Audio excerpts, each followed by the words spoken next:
ബീഹാറിലെ വോട്ടർ പട്ടിക പരിഷ്കരിക്കാനുള്ള തെരഞ്ഞെടുപ്പ് കമ്മീഷൻ നടപടിക്കെതിരെ സുപ്രീം കോടതിയെ സമീപിച്ച RJD.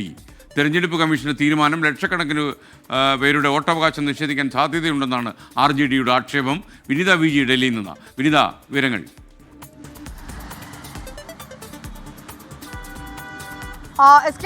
ഈ ബീഹാറിലെ വോട്ടർ പട്ടിക പരിഷ്കരണവുമായി ബന്ധപ്പെട്ട പ്രതിപക്ഷ പാർട്ടികളൊക്കെ തന്നെ വലിയ ശക്തമായിട്ടുള്ള പ്രതിഷേധവുമായി രംഗത്തെത്തിയിട്ടുണ്ടായിരുന്നു. കഴിഞ്ഞ ദിവസം TMC നേതാക്കൾ സുപ്രീം കോടതിയെ സമീപിച്ചിട്ടുണ്ടായിരുന്നു. ഇതിന് പിന്നാലെയാണ് ഇപ്പോൾ RJDയും സുപ്രീം കോടതിയിൽ ഹർജി നൽകിയിരിക്കുന്നത്.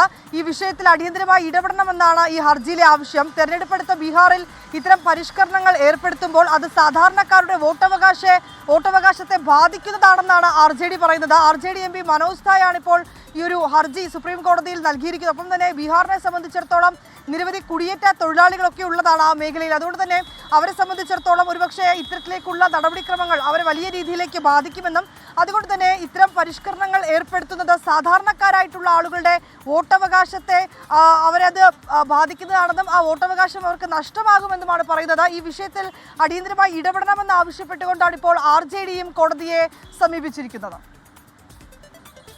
വിവരങ്ങൾ നൽകിയത്.